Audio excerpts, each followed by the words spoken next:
verse or chorus, and I'll tell you which is which. Then I'll tell you that this form is called an octastitch. I'm pants at reading music, and I don't have perfect pitch. But when it comes to writing songs, I've got to scratch that itch.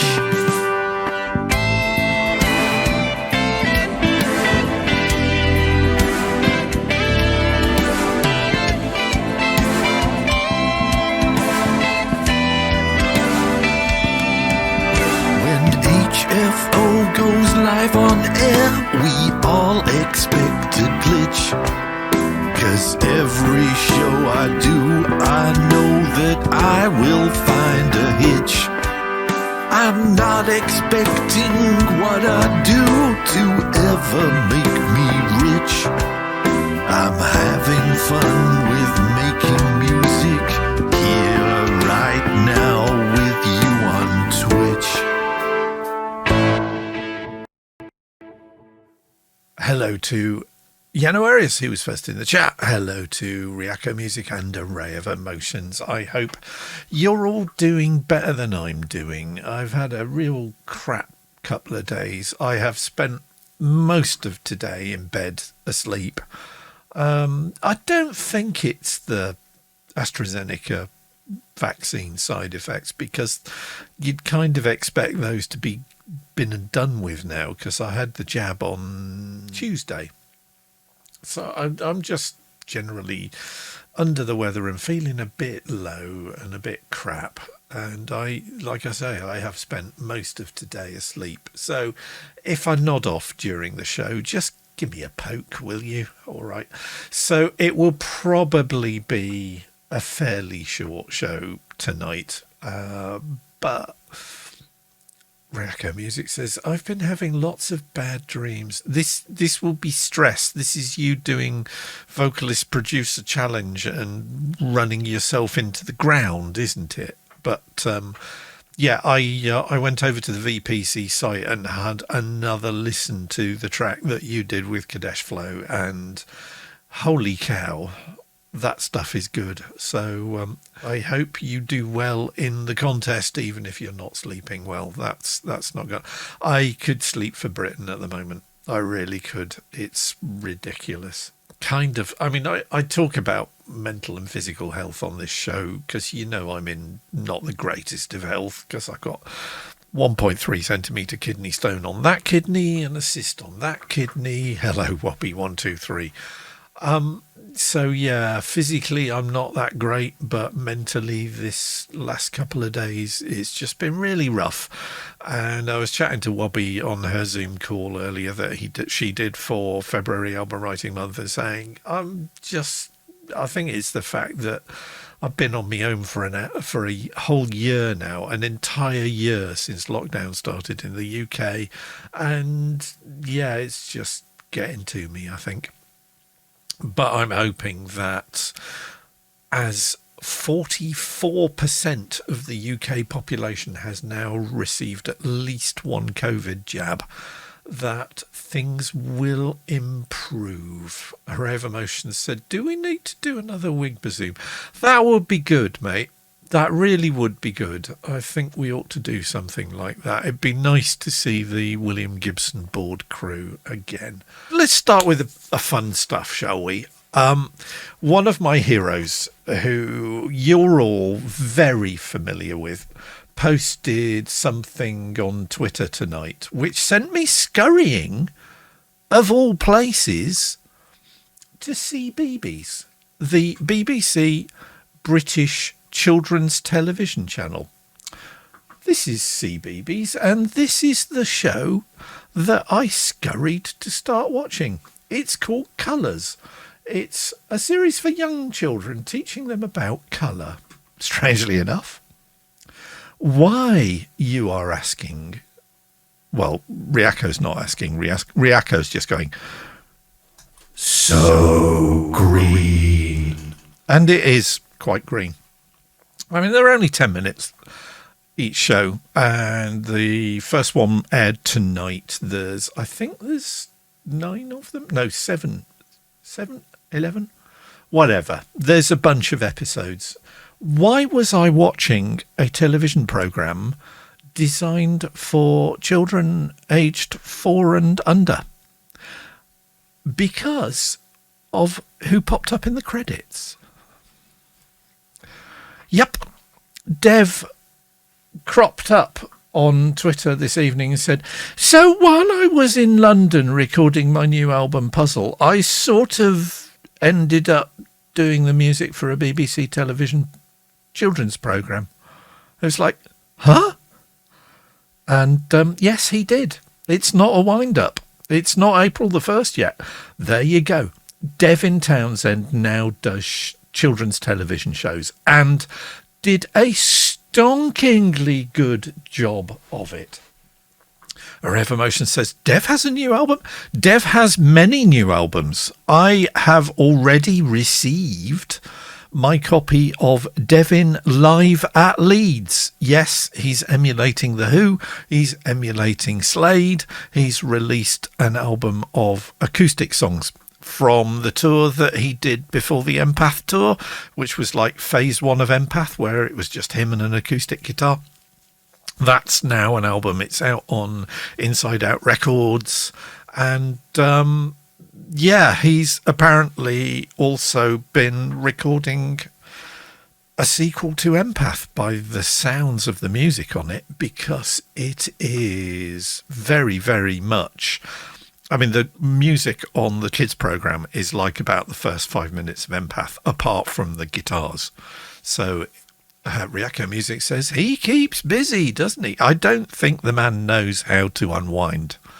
I really don't. And he's just one of the hardest working people I have ever encountered in rock and roll. And his work ethic is extraordinary. And yeah, all power to him. I just think, as Ryako Music says, it's so cute. But yeah, start kids on Devin Townsend music early, under 4 years old, if you can manage it. So yeah, pretty darn good, eh? So yeah, that was an entertaining diversion earlier this afternoon. It was like, yeah, didn't think I'd be watching CBeebies when I woke up this afternoon. I didn't get out of bed until after midday, and I haven't done that for a very long time. But that kind of cheered me up a bit, perked me up a bit. Yano Aries was talking about 1970s music. So Yano Aries is all about the playlists, and he compiles playlists from years or styles and everything else, and he's been listening to Steely Dan and all sorts of stuff like this from 1973. So let's get on to my bit of music triv, shall we?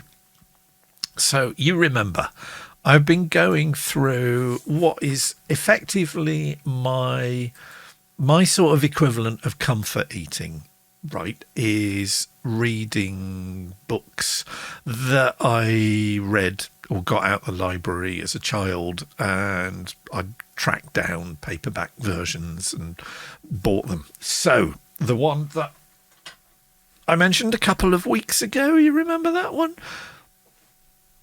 Flying Saucers and the Three Men by Albert L. Bender. So it's rubbish. It really is rubbish. I mean, it's basically written by a 41-year-old man who comes across like a very, very nerdy teenager, frankly. And he started what we would now describe as a Flying Saucer fan club. Right.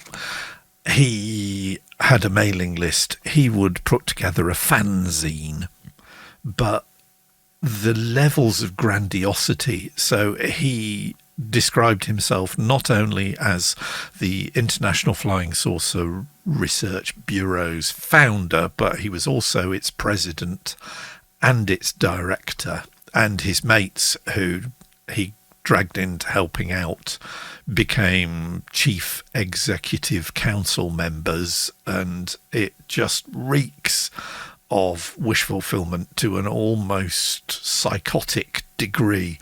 They started writing to people of prestige and discernment to try and get them on board. And as I said on the show when I talked about the book while I was still reading it, the only person that they really got on board in a big way was the psychic Criswell, who was the guy who introduces Plan 9 from outer space. Yeah. But what I hadn't clocked, so basically Bender published this flying saucer newsletter, built up over several copies of his newsletter the fact that he was going to make a startling revelation about flying saucers and where they came from, and then bottled it and immediately announced that from there on in, the flying saucer newsletter that he produced would be entirely saucer free, which strangely enough didn't go down that well with his membership, who quit en masse. He dropped out, muttering darkly that he'd been silenced, and refused to talk about what had happened for about a decade, until he published Flying Saucers and the Three Men, in which he described being astrally visited by three men in black. Yes, those men in black. Bender was the guy who kicked off the Men in Black meme, legend, urban legend, myth, archetype, whatever you want to call it. Now, I knew about that before, which is one of the reasons why I thought, I'll read this, because it's probably going to be silly.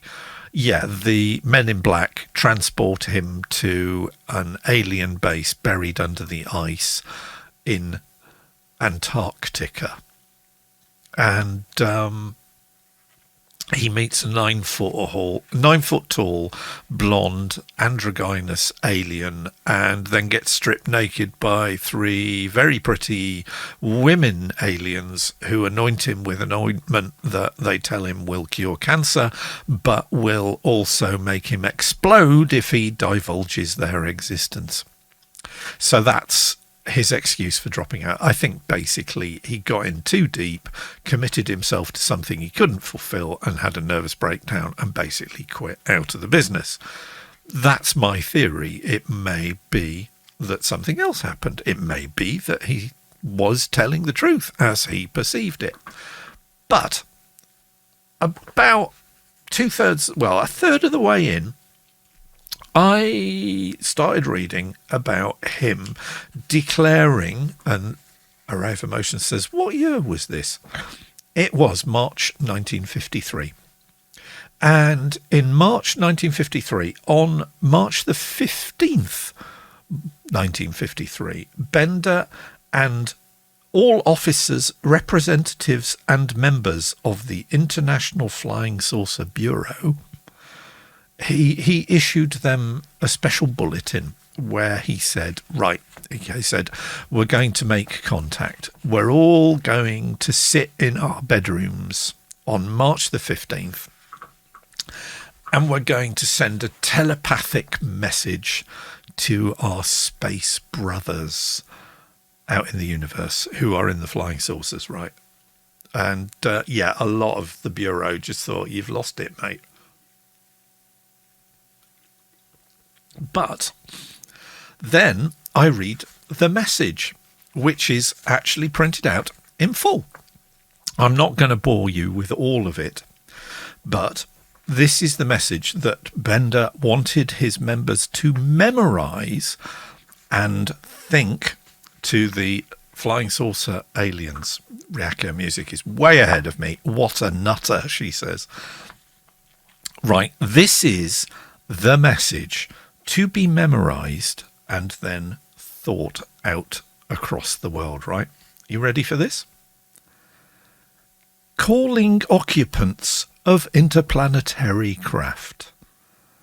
Calling occupants of interplanetary craft that have been observing our planet Earth.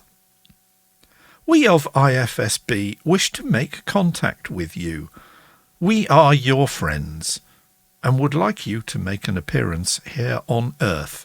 And Earth is, needless to say, in capital letters. At which point I thought, calling occupants of interplanetary craft.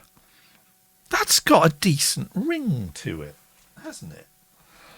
And if you were around in the 1970s, or if you're a Carpenters fan, you may remember that the Carpenters reached number 9 in the charts over here in 1977 with their single Calling Occupants of Interplanetary Craft, which was a cover of the original version of the tune that was written by a band called Klaatu in 1976. Now, Klaatu got into a bit of difficulty because there were hints when that version on their album appeared that it was actually the Beatles doing stuff under an assumed name. It wasn't.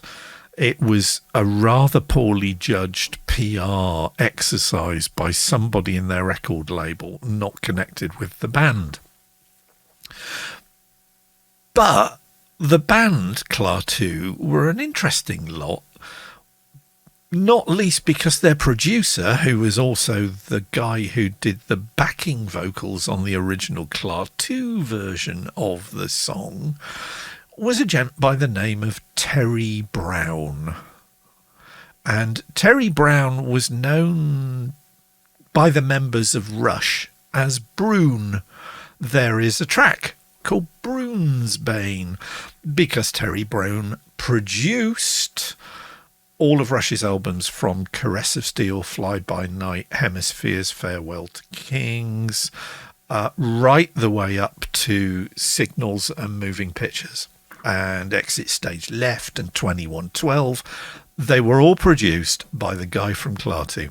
Terry Brown also was the producer for Voivod's album Angel Rat. Bet you didn't know that, did you? So, yeah, I went from 1950s flying saucer contactee cults to the Carpenters in the space of about 10 minutes. And what a bizarre ride that was. Rev Emotions says, there's a documentary on Amazon Prime called Close Encounters of the Fifth Kind that's a bit like that. Rev Emotions says, from Rush to Voivod, that's a bit of a leap. He basically has quite a CV. Still working, still producing stuff. Max Webster were another band, and of course Rush and Max Webster toured together in the UK, certainly in the US in the 1970s. That was a surprise that I was not expecting, and it's weird when you suddenly come across the inspiration for a piece of music and you had no idea it was going to sneak up on you like that. So yeah, I do not have a copy of the Carpenters single. Strangely enough, I've probably got the Klaatu version on tape somewhere, because it would have been the sort of thing that Alan Freeman used to play on the radio on BBC Radio 1 on Saturday afternoons on his progressive rock show, along with Emerson, Lake and Palmer and Focus and all the other bands that I was obsessed with in the 1970s. So there you go, Yuha. It wasn't Hotel California, but it was even weirder.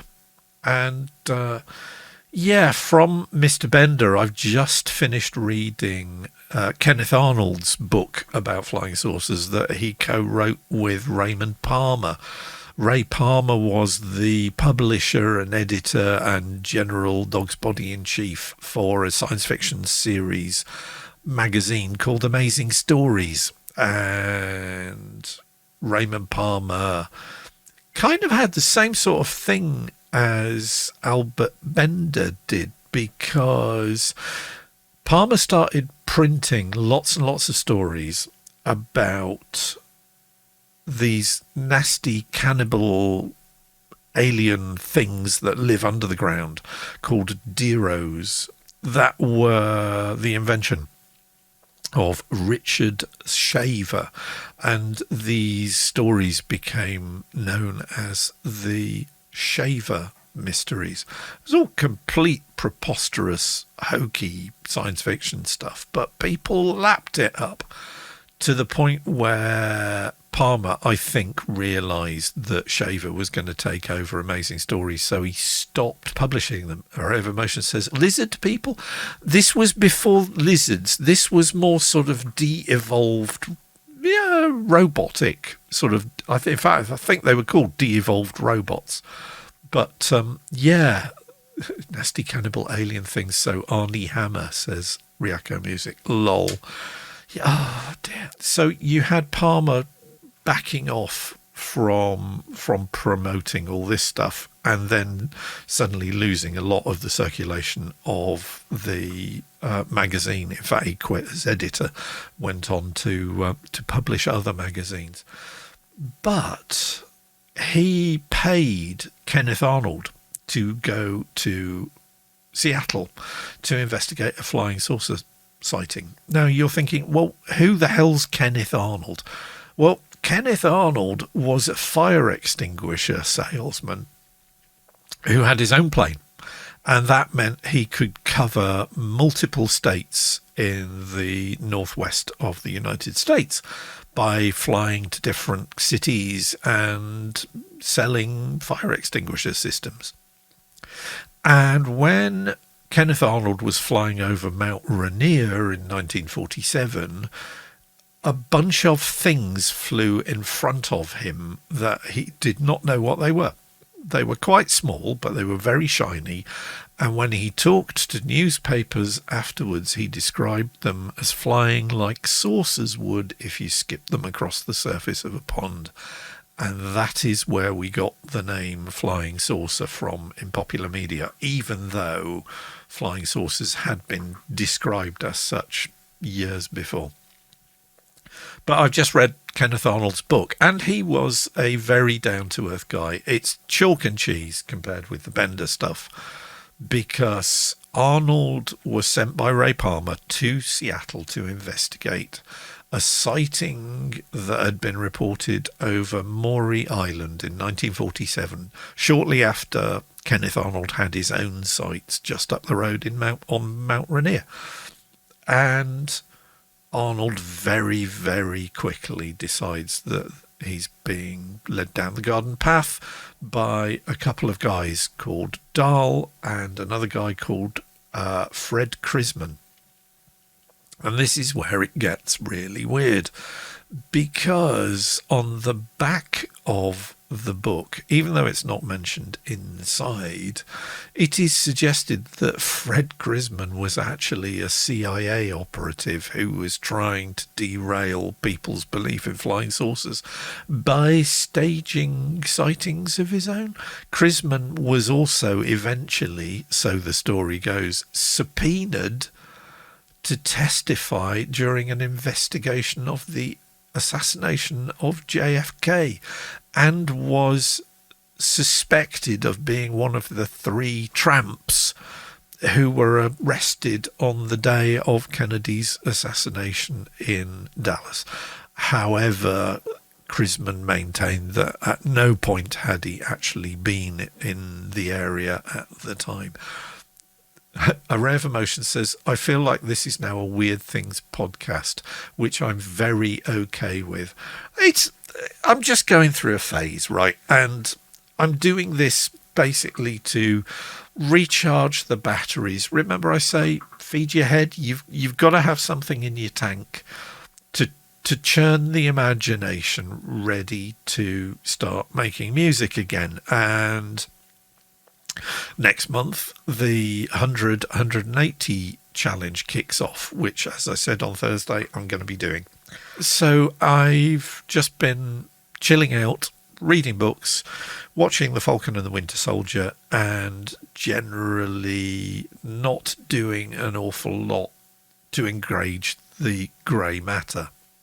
But that's not to say I haven't been busy in here. I have been busy in here. So, first off, there's already an update to Live 11. Live 11.0.1 released a couple of days ago, and yeah, whole slew of bug fixes, isn't there? The only bug fix is that Live now loads the demo song when Live 11 is started for the first time on a new computer, and the Live manual has been updated. However, what I have found is that I could get Live 11 to crash. Yes, the curse strikes again. HFO could make Live 11 fall over on demand, and all I had to do was to use one of the Inspired by Nature new plugin instruments that have been developed by Dylan Bastan. Dylan, bless his cotton socks, had a fix for me. And if you're having this problem, or if you have this problem with Live 11, so there are a whole bunch of MIDI instruments and delay effects that Dylan has produced, which are available as a pack that you download for Live 11, that are all inspired by nature or physics. So remember the thing with the balls that sort of attracted to each other and made strange noises? That's Dylan's work. And yeah, quick fix. Dylan goes, oh yeah, the problem is that the bundled version of Max for Live that comes with Live 11 breaks my Inspired by Nature tools. So all you have to do is go to the Cycling 74 website, download and install the Max version that is available there, which is about max.11, max.8.0.11 or something like this. And then in your Live preferences, here it is in the file folder where it says Max application. It defaults to use the bundled version. If you use the bundled version, then the Inspired by Nature packs will probably fall over. So now that you've downloaded and installed the version of Max from the Cycling 74 website, you just click on the browse button, you point Live 11 at the Cycling 74 Max 8 installation, and lo and behold, all your Inspired by Nature instruments will work. And I've been having a considerable amount of fun with them. So if you've got Isotopes Iris 2, you'll recognize the kind of principle. So that little bit of the display there is a spectrogram. Okay, it's a sample. And what this instrument is doing is delineating bits of the spectrogram that are off limits by putting walls in them. The orange circle is an emitter, and the little orange dot there is a sound source. So it's basically bouncing round the spectrogram and playing that little bit of the sound. And it sounds brilliant.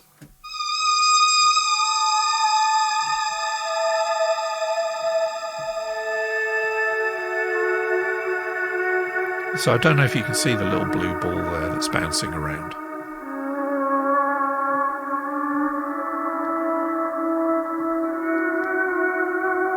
So yes, I've dropped quite a lot of Supermassive from Valhalla DSP as a reverb on it. So for those of you watching for the first time, that is a free reverb that you get from the Valhalla website that does lovely modulation effects as well as just straight standard algorithmic reverb. It's glorious. You need it in your DAW because it will do wondrous things to pretty much anything, but these Inspired by Nature tools in particular sound fantastic through it.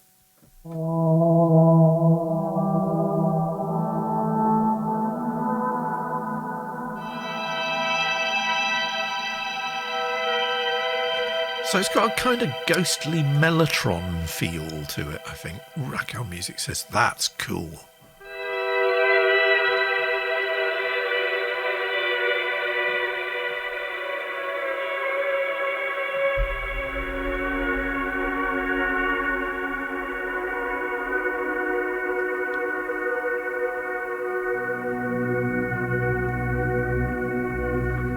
Rather lovely, isn't it?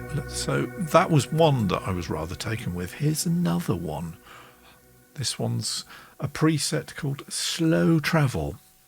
So again, you notice it says press keys in there. So in other words, they're controlled by MIDI. Some of the others just go off and do their own thing. So if you're really into creating soundscapes, then drop a few of these into session view on your version of Live, and it will just let you create an ambient set from scratch, which I might actually do on Thursday's show. I might just perform an ambient set for half an hour and just space out and trip out, because it really is. So this is the other one.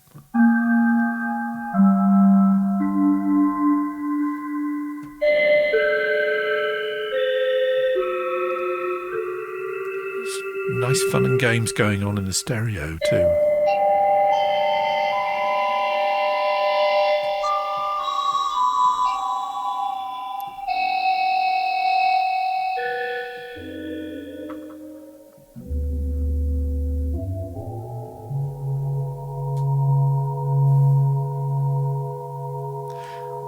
So, yeah, while I was conscious today, this is pretty much what I've been amusing myself with. Now, this one is slightly different. So what I ended up doing, this one is called Flow Field Beauty, right?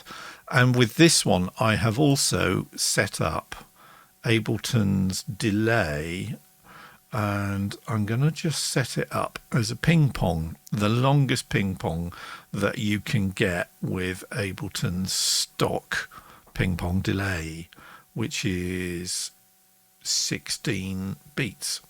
So 4 bars, effectively, if you're playing 4/4. And, well, this is what this one sounds like.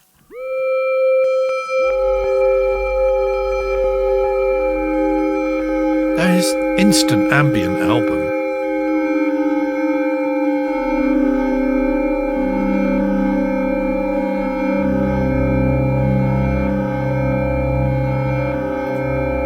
So now I've hit the infinity button on the delay, which means it will now just continuously loop what it's got in its delay buffer until I unclick that button, which means that I can just go back to me other 2 instruments and just play over the top.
So I'm not entirely sure what I'm going to do with all of this, but I will definitely be doing quite a lot with this, I think, over the next few days.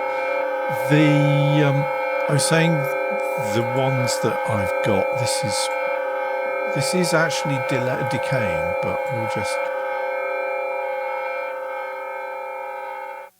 There we go. And relax. So some of the other presets in here, if I swap them out, we hot swap for another one. Some of the others literally just are a bit mad. So this one, the digits 1, 2, 3, 4, 5 are actually the barriers to the emitter. So these ones, I think you have to actually press the transport, so it has to play for it to make a noise.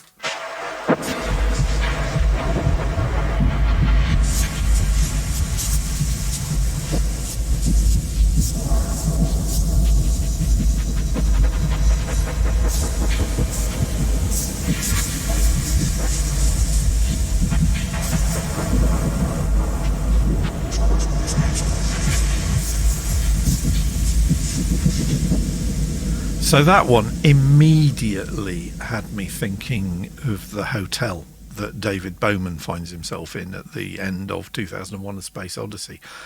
Reacco Music says of the first one, horror game. And Array of Emotion says the infinite delay by itself kinds of sounds like a glitch. They kind of do. They're great fun to play with. Some of the others are just as mad. So this one, you see the emitter actually goes up and down.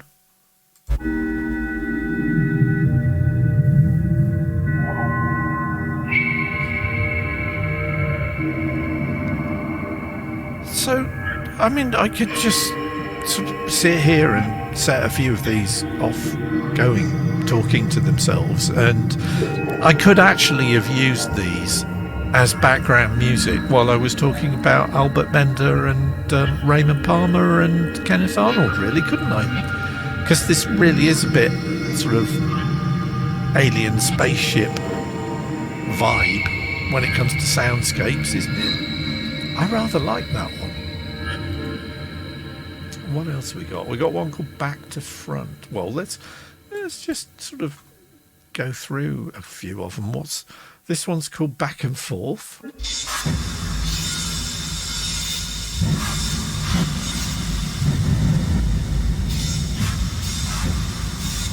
Yeah, it's more of a one-trick pony, that one. What about Back to Front?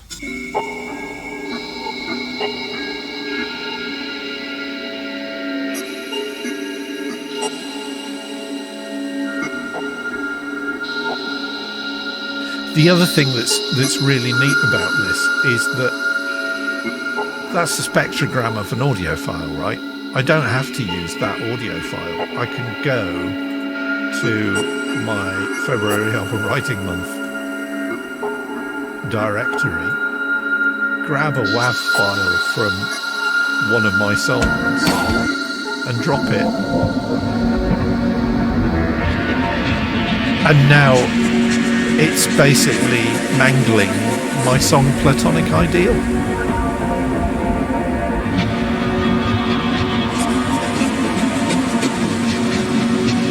So remember Fuzzy did Fuzzy Magic to one of my songs and released the result as the track More Monkfish Than Monkish on the February album writing month site. I think I can outdo Fuzzy with this sort of thing. So if let's take one of the bed tracks that I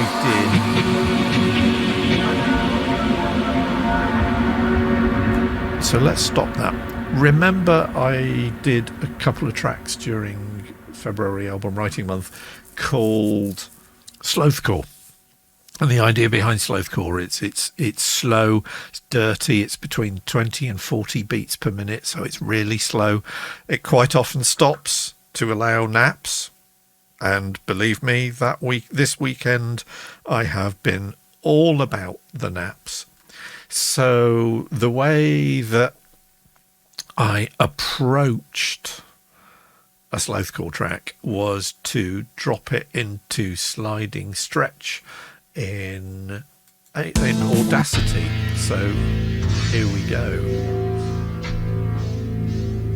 So if I drop something that's already been seriously mangled using sliding stretch, what's that going to sound like? Because this is all new territory, right? I have no idea what this is sound like, but I would imagine it's going to sound cool. Oh yes.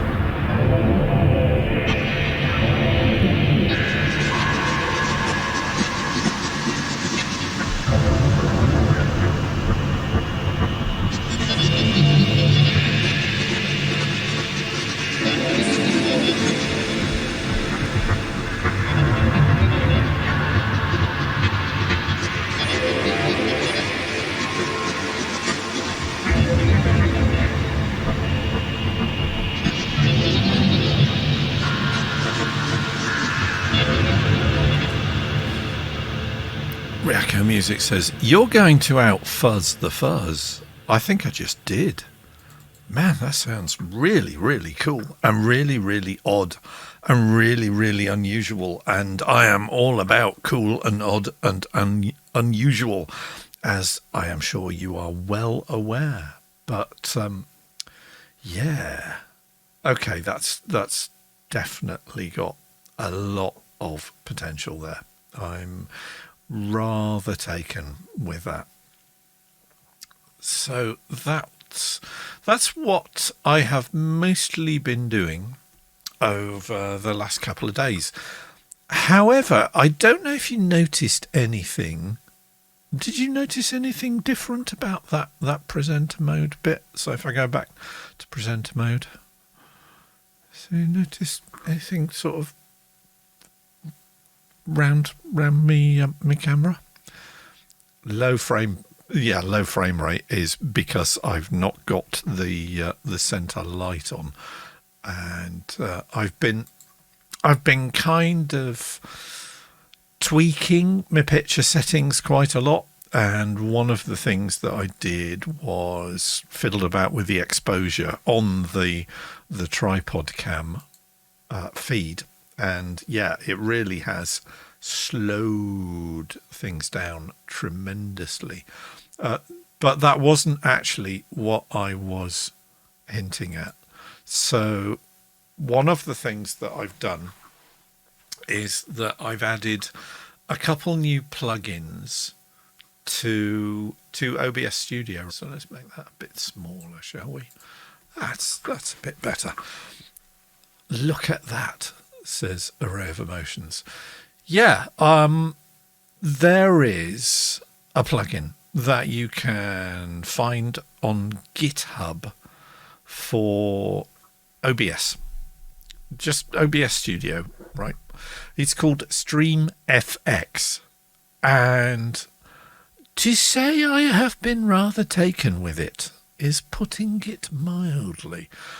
It adds lots of functionality to OBS, which was stuff that I was going, well, why can't it do that? And one of the things that it has allowed me to do for the first time is that now all four of my cameras have the same color grading. In other words, the color of my sweatshirt here is now the same on each of my cameras. And you would not believe how smug that makes me feel, because there is a plugin within StreamFX. There are a number of filters that you can drop on your scenes in OBS, and one of them is a decent color grading plugin that lets you tweak the RGB values in your shadows, your midtones, and your highlights. and just the difference in the picture quality that I got by dropping the old OBS color correction filter, just took that off completely and replaced it with the color correction one.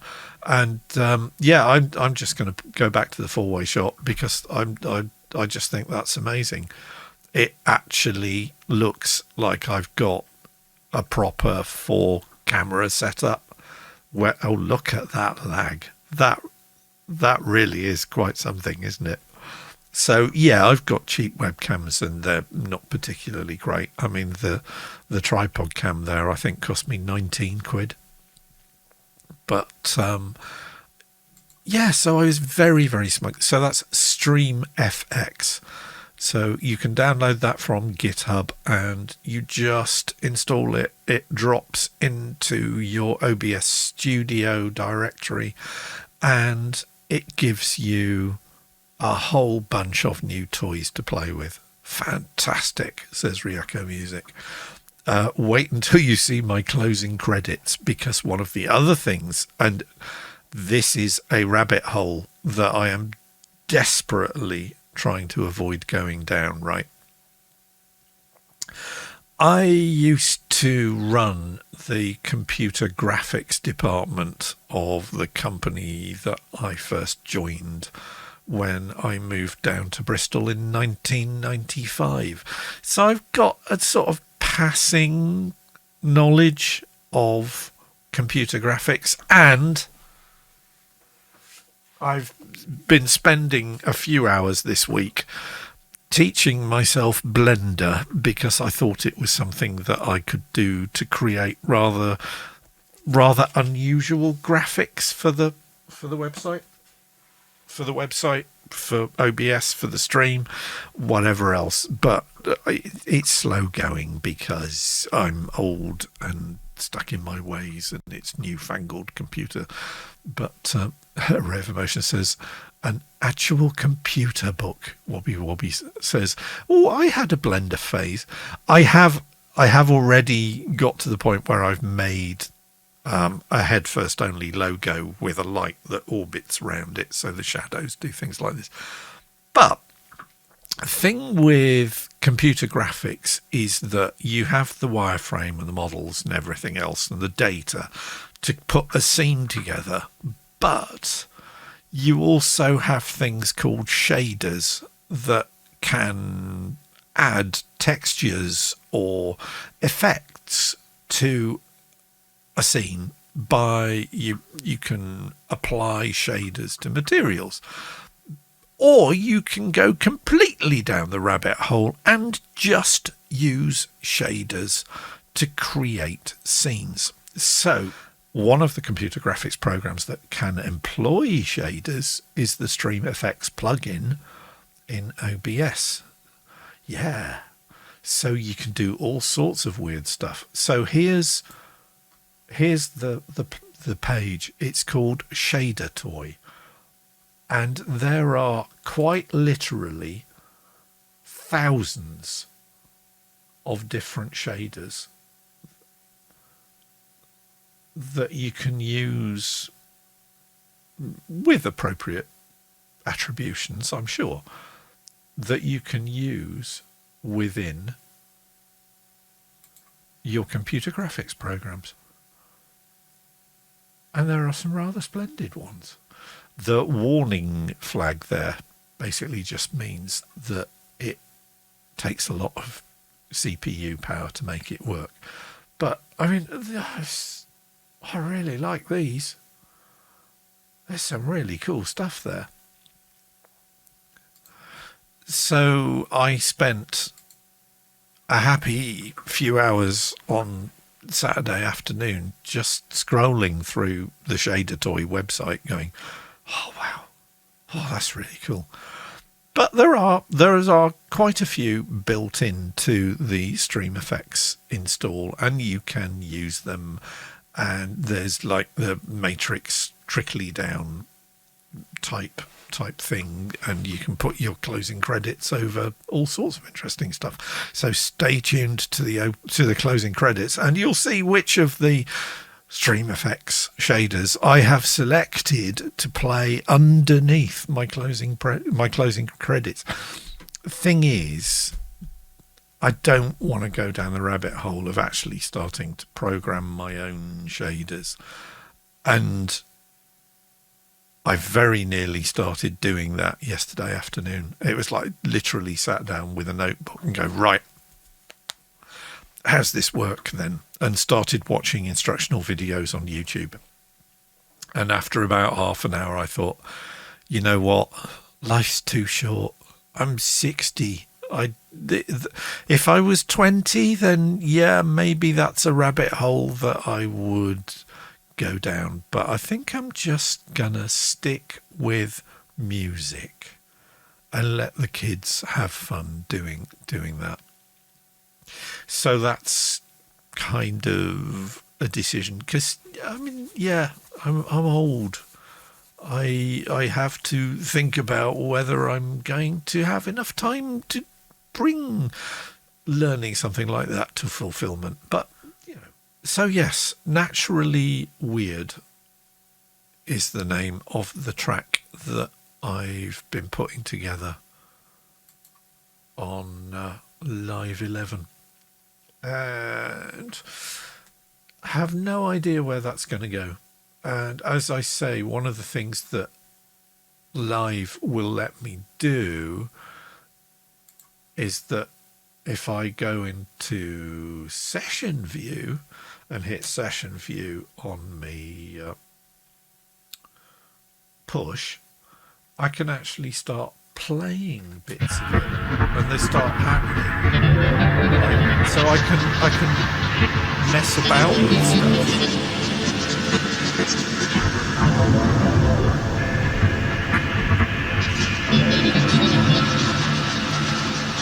And if you look at the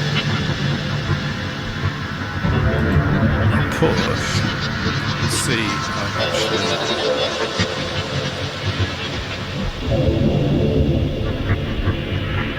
so that's now recording, which means that when I stop, let's give it how many bars have we got there? It's a bit noisy, says Array of Emotions. Yeah, I had to turn a few volume levels up and down.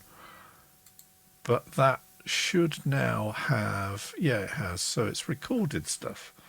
So I can now go into Ableton and edit that and do various other things. Hey, how long have I been using Live, right? I've been using Live for over a decade now. I installed Live Lite when Ableton was at version 8 and it's now at version 11. And with Ableton, and Mel does this a lot because it helps your CPU loading, there is something you can do in Ableton where you can take a track and you can freeze it.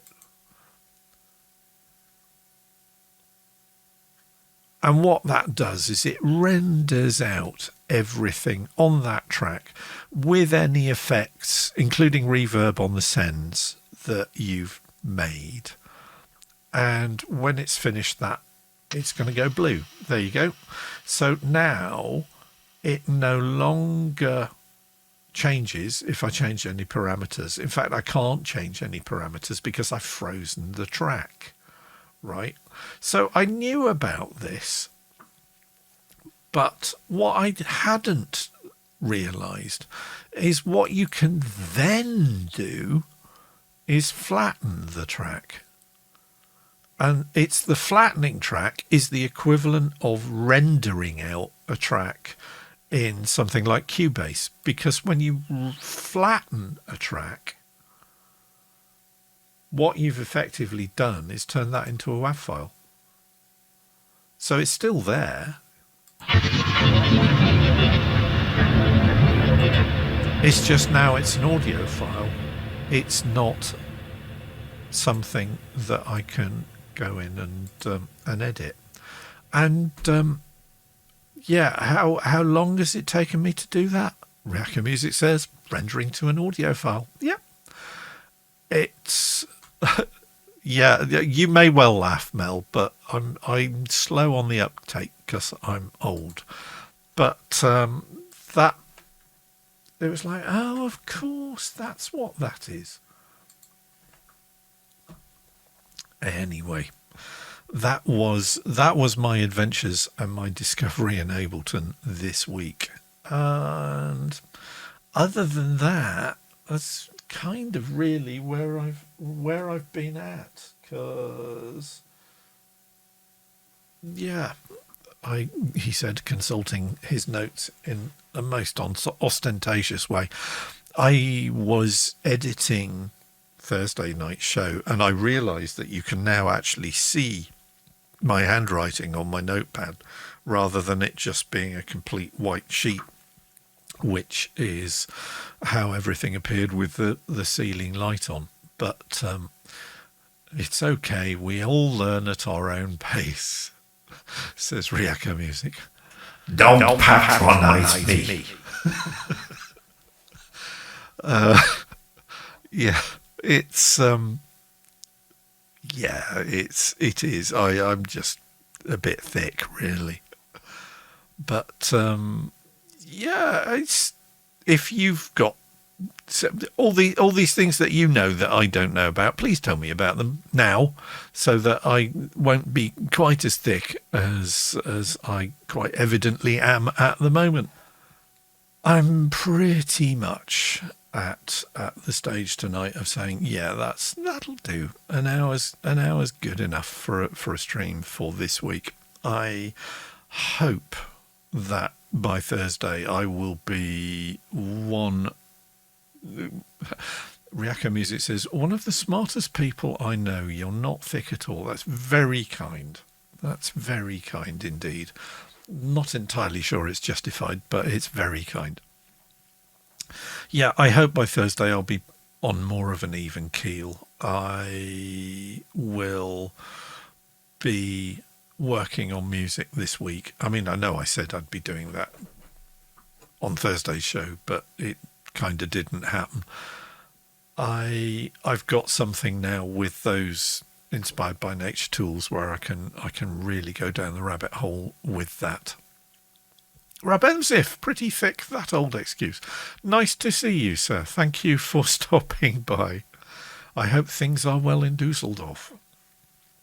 Yeah, I might do, I mean, who knows?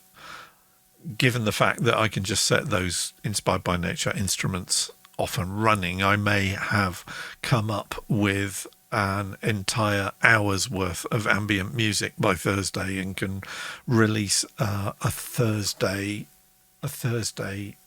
live album on Bandcamp. That is one thing I will mention, actually, because I have been busy on my website. So for those of you who are kind of more interested in the nerdier aspects of what goes on in here, I have a page on my website which goes into prodigious detail about pretty much everything that I do in here. So there's my musical history, the fact that I can now listen to albums that are 96 kilohertz sample rate and 24-bit stereo. But what I've done is that I have updated my album release part of the page. And because I can't link to these things on the FAWM website, because you see it's hashtag albums up there at the top. If you use the name parameter on a URL with the hashtag on it on the FAWM website, FAWM's site coding prioritizes hashtags as identifying song genre tags on the site, which is fair enough. but it means it completely balks me going, oh, if you want to check out all my albums, they're on my website at this URL and this hashtag. You can't do it. But so what I've done, there you go. My FAWM album is now on my About Music, Chris's Music page, it's called. So it's got loads of stuff from years gone by. It's got my gear list.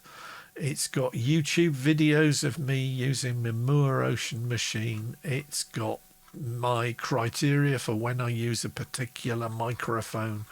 There's loads of stuff. There's photographs of my guitar collection because I'm sad. And there's also a history of what my studio looked like back in the day before so those are all the albums. There you go. That was my studio back in the day.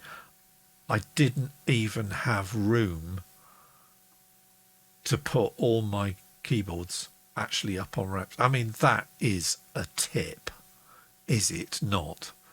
But that was how I recorded in here for about the first decade that I did FAWM. Bit different now, isn't it?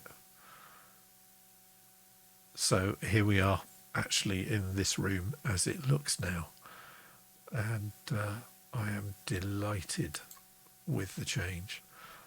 But there's a whole bunch. So there's me playing a piece of music on the Ableton Push.